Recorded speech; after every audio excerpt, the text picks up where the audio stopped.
Voilà, on continue avec la deuxième partie de notre tuto, création des bases de données, manipulation des bases de données. Rappelez-vous, nous avions une base de données qu'on avait manipulée, hein, client et produit, et on avait des requêtes à côté. Ça, on peut fermer, ça, on peut fermer, et puis,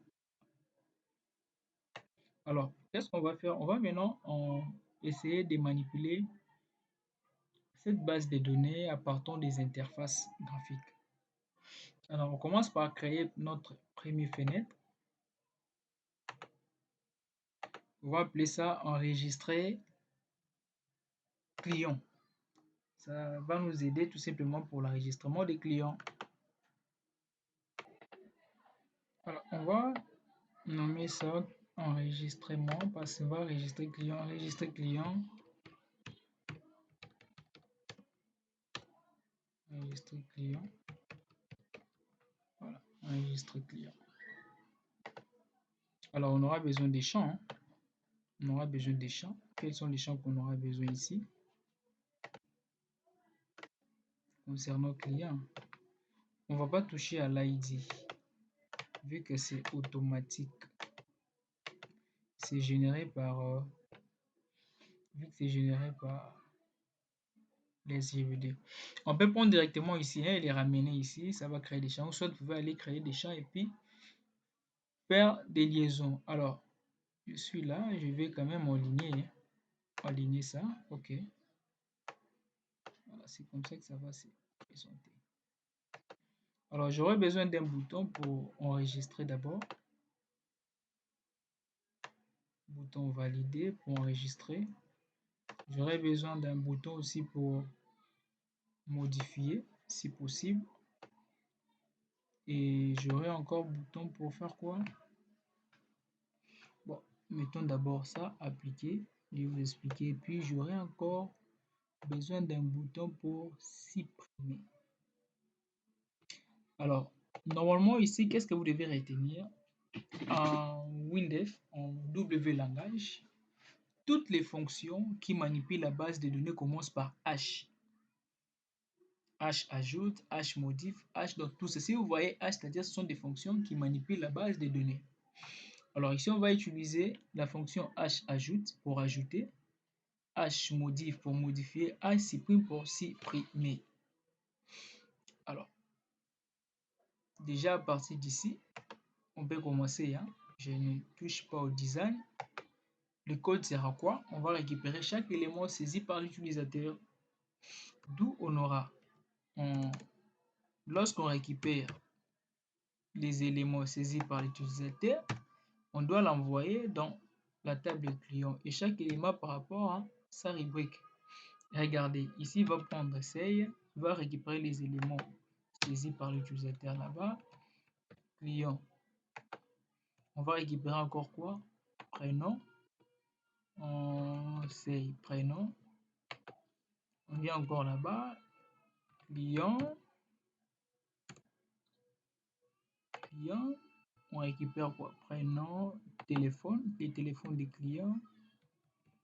C'est téléphone. Je viens encore ici, client. On va récupérer quoi? Adresse. Oui, l'adresse des clients. C'est adresse. Bon, regardez, hein.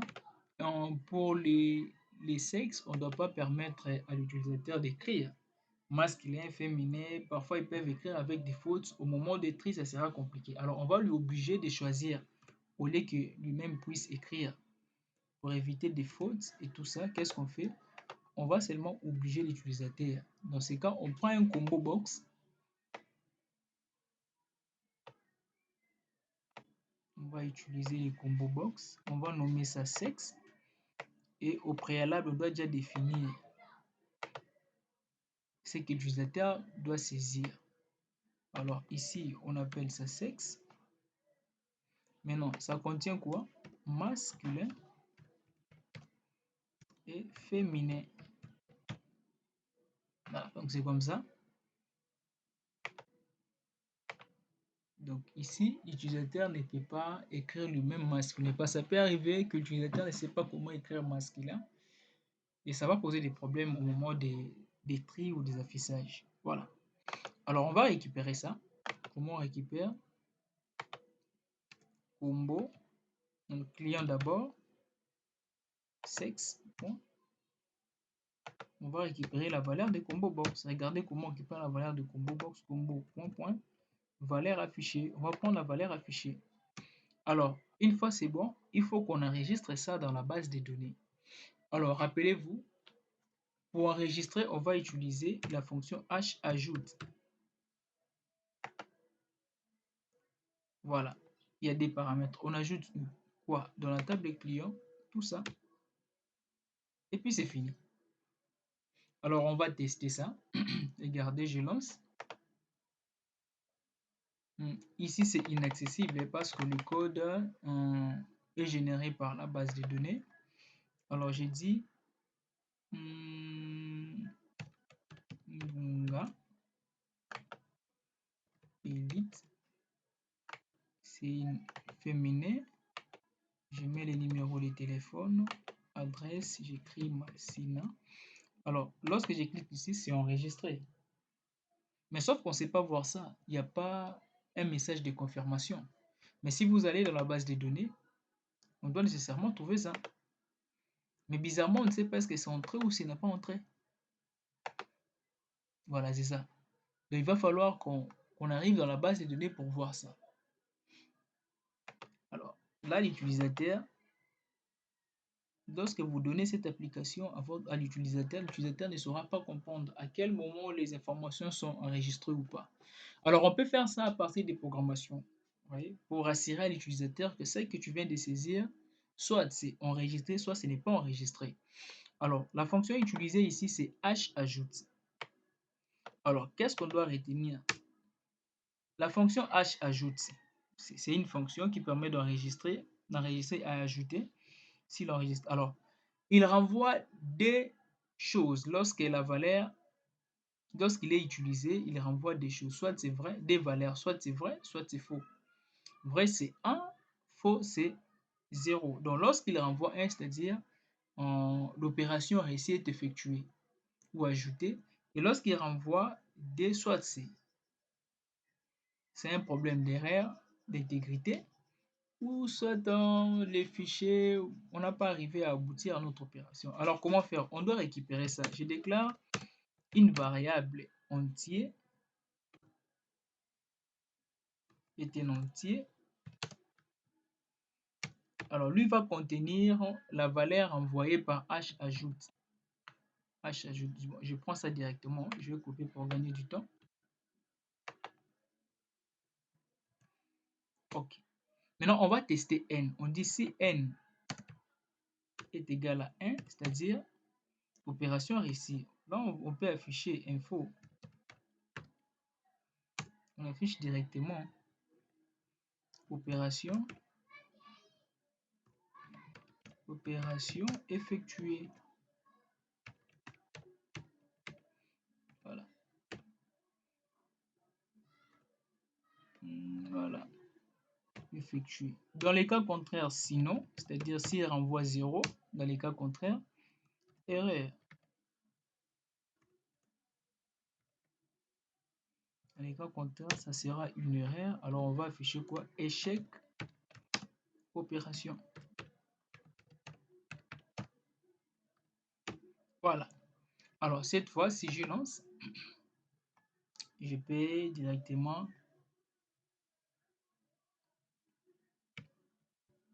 je dis ça, prénom, sexe féminin, numéro de téléphone, l'adresse, les...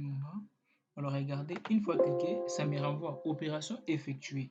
Au moins l'utilisateur est convaincu que ce qu'il vient de faire, ça aboutit. Oui, ça aboutit. Et puis c'est positif. Alors, ok. Maintenant, on revient là-bas pour vérifier. Vous allez voir aussi, dans la base de données, ça existe. Je rentre là-bas, base de données. On peut éditer. Voilà. Voilà. Donc, c'est un peu ça. Alors, à part ça, on va aussi... Voilà. Alors, on va voir le bouton. Avant de toucher d'abord au bouton H modif, appliquer ces fonctions. Alors, nous voulons aussi que lorsqu'on enregistre, que les champs deviennent vides. Hein, devient vide. Alors, qu'est-ce qu'on fait? Je rentre toujours là-bas.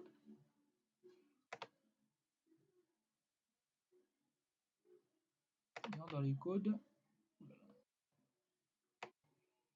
Je suis ici. Alors, qu'est-ce qu'on va faire? Mettre beaucoup de codes ici, c'est pas propre. Je vais créer je vais créer une méthode. Hein.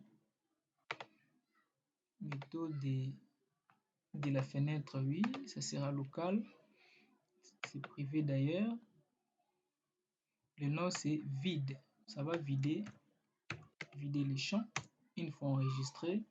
Alors, say adresse sera égale à vide. Say d'abord derrière là-bas, il n'y a rien. Say, bon, mettons ça d'abord. Ça sera aussi, bon, plus c'est égal à 0. Say,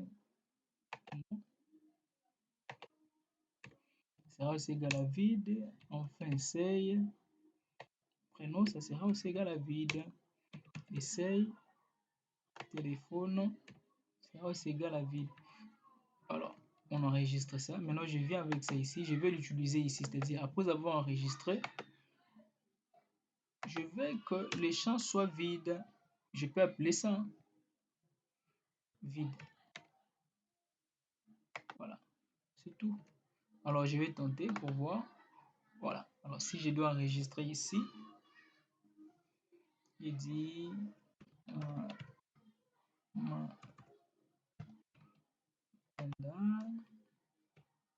Mira, téléphone, voilà, et puis adresse. Akala, j'enregistre. Opération effectuée. Voilà, ça c'est vide. Hein. Donc, c'est un peu ça. Alors, on veut maintenant afficher ces éléments dans un tableau. Donc, je vais que à chaque fois que j'enregistre, une fois c'est bon, je vois ça directement. Au lieu d'aller voir ça dans la base de données, je vais voir ça ici dans mon interface. C'est possible. Alors, qu'est-ce que je fais? Je vais utiliser les champs table. Les champs table, bon, pour afficher seulement les clients. Voilà. Voilà. Voilà. Alors, une fois lancé, les noms sont là. Alors, on va voir. On va essayer de...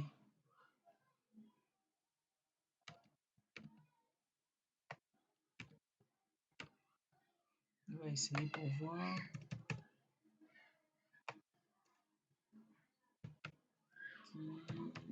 Sani, ça c'est l'adresse. Ok. Mais regardez, ça ne s'ajoute pas directement. Hein. Vous voyez, ça ne s'ajoute pas directement. Je dois fermer. Et une fois que je lance, vous voyez, le nom est là. Le nom est là. Alors, qu'est-ce que je vais qu'à chaque fois que je vais commencer à enregistrer, que ça s'affiche directement dans la table. Là encore, il faut créer une méthode. Créer une méthode, comme ça va nous permettre de non seulement de voir ça directement.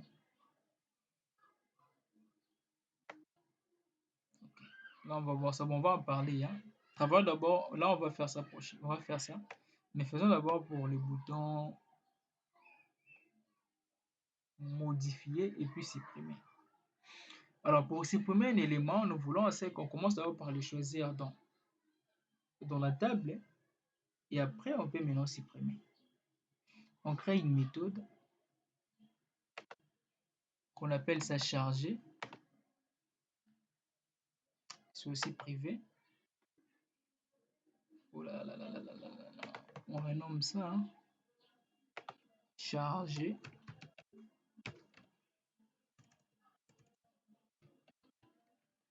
On appelle ça charger. Alors, on va charger quoi? Les éléments qui se trouvent dans la table sur le champ. Exemple, CI, adresse sera égale à table, client point, adresse. CI, ID client sera égal à table, client point, ID. On va charger d'abord les éléments de la table dans des champs pour bien supprimer. Non.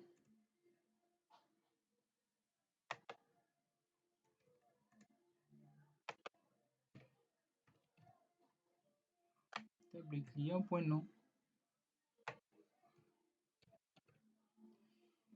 C'est table non. Client non, non, non. On a déjà table, bon prénom. Table, client point non. Mon prénom, bon, les sexes aussi, bon, de toutes les façons. Les sexes aussi. Les sexes, c'est dans le combo box, il ne peut que choisir. Téléphone. On n'a pas touché au sexe, c'est dans le combo box. Hein. Il ne peut que choisir pour la modification. Voilà. Alors, on va mettre ça où? Ça dépend. Soit, on va mettre ça dans la ligne sélectionnée, ou soit, on crée un bouton pour mettre ça. Commençons par mettre ça dans la ligne sélectionnée. Là, nous sommes dans la table. On va mettre les codes là, dans la ligne sélectionnée, code. On vient dans l'événement,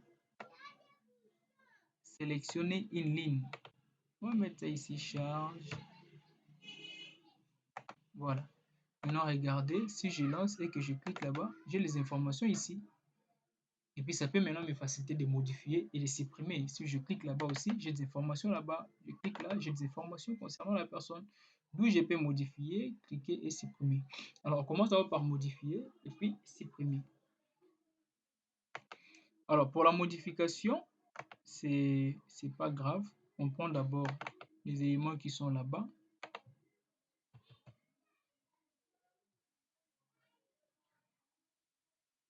Pour la modification, la fonction là-bas, c'est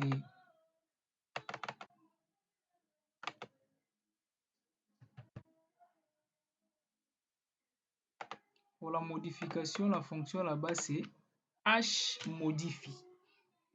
Hmodifie, ça permet de modifier. Bon, moi, je copie ça rapidement parce que c'est la même chose. C'est ce qu'on va faire.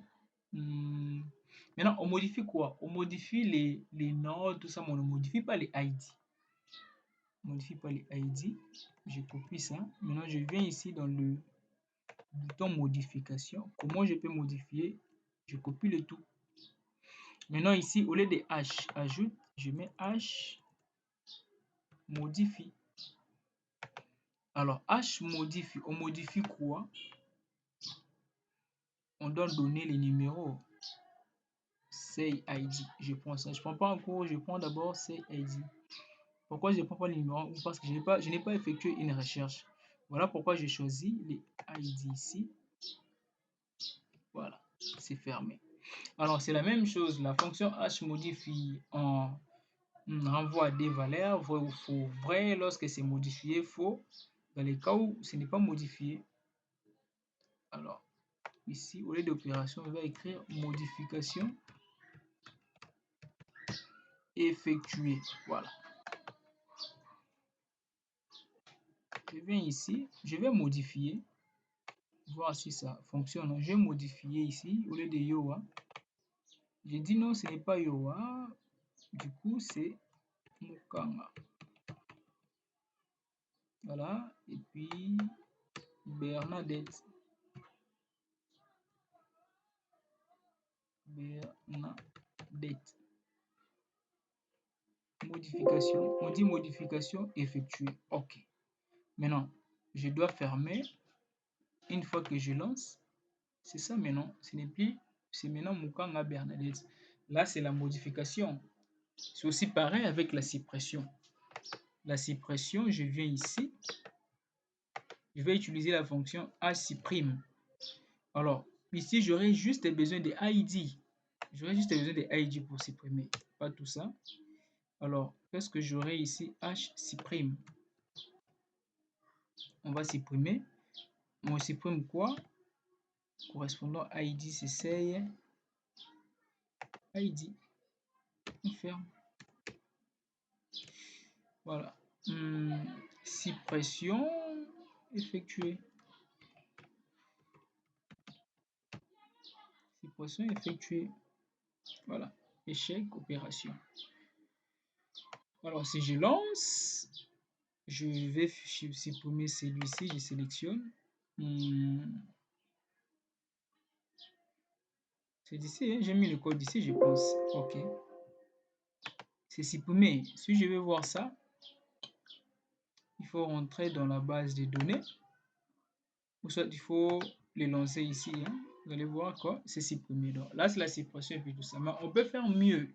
C'est-à-dire quoi? Au lieu à chaque fois de fermer l'application pour ouvrir, aller vérifier tout ça, il y a une fonction qui permet de faire ça rapidement. D'abord, regardez, vous allez remarquer que lorsqu'on lance, il y a des noms directs. Prend directement les premiers noms et puis s'affiche ça dans des champs. C'est ce qu'on ne veut pas. Alors pour éviter ça, qu'est-ce qu'on fait? On prend chaque champ parce que c'est lié, ce sont des champs liés, non? On doit enlever la liaison.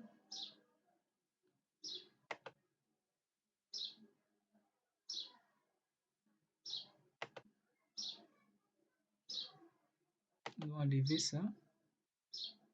Je vais avec ça aussi. Je dois enlever la liaison. Aucun.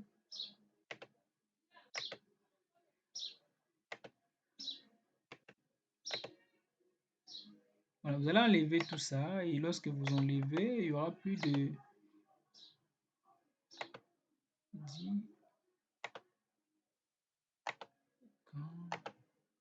On enlève, hein, en fait, il n'y a aucune liaison. Il faut enlever tout ça. Aucune liaison. Même ici aussi. Aucune liaison. Même, bon, regardez, si je lance cette fois-ci. Oh là là, mais qu'est-ce que ça fait? Je peux enlever. On doit éviter ça. Ou soit, et on peut enlever rapidement. J'enlève pas bien. Bon, il y a beaucoup de manières, il y a beaucoup de possibilités de le faire.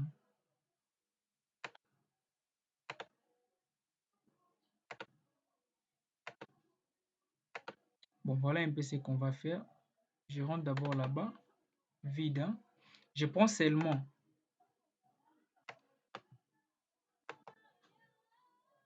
la méthode là, vide. Je viens ici, j'appelle ça. Voilà. Alors, si je lance, ça sera vide.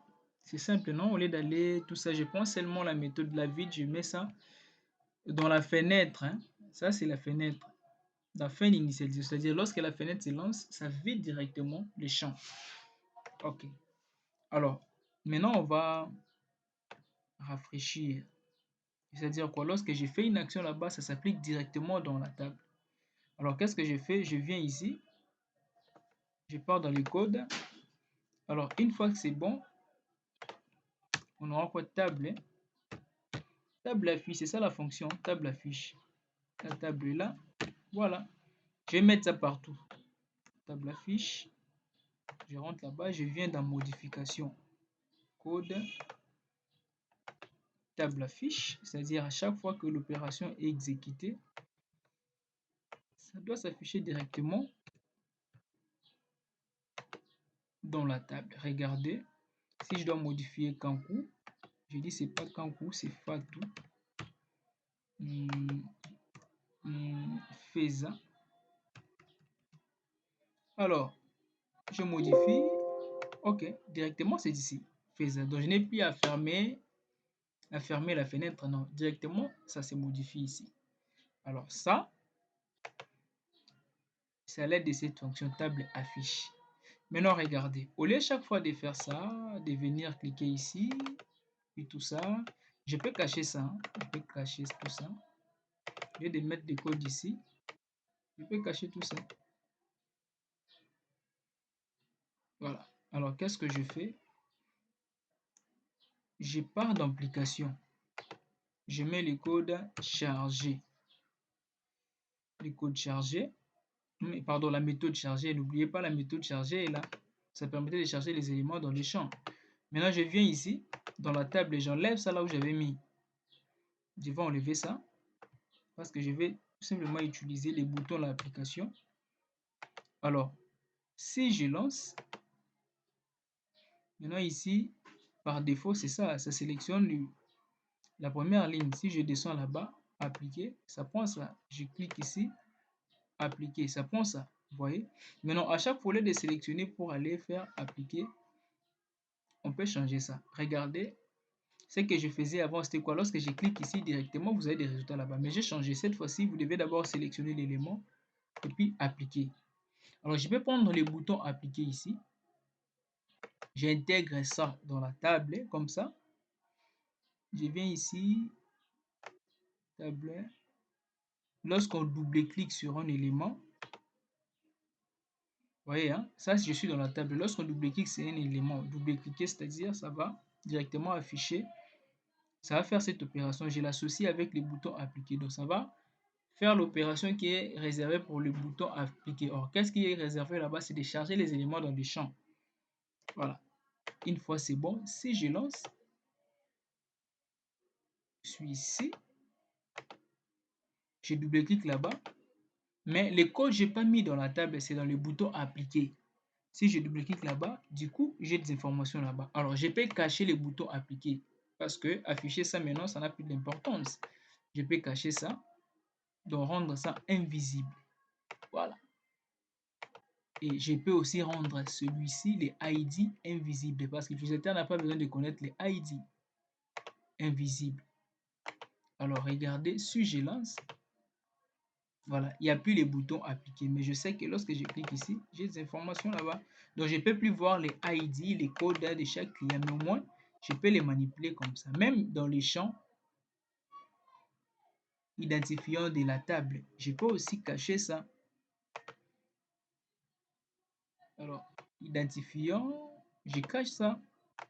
Voilà, ça commence à devenir propre. Donc, c'est un peu ça. Du coup, si je lance mon application, j'aurai ça. Je ne vois plus les boutons appliquer ni les champs ID, mais je peux maintenant utiliser mon application. Donc, c'est tout pour aujourd'hui. Prochainement, à la troisième partie, on va maintenant voir comment utiliser les requêtes avec des boutons. Mais ça sera prochainement. Pour aujourd'hui, on se limite là. Pour aujourd'hui, on se limite là. L'idée, c'était de vous montrer comment manipuler les éléments d'une base de données à partir des fenêtres. C'est ce que nous venons de faire. Nous avons vu trois fonctions. La fonction h ajoute, h modifie et h supprime. Donc, c'est un peu ça. Pour aujourd'hui, merci beaucoup pour votre patience. N'oubliez pas de s'abonner à notre chaîne et activez aussi la cloche de notification pour vous aider à être à jour à chaque fois que nous allons mettre quelque chose. Ok, merci beaucoup.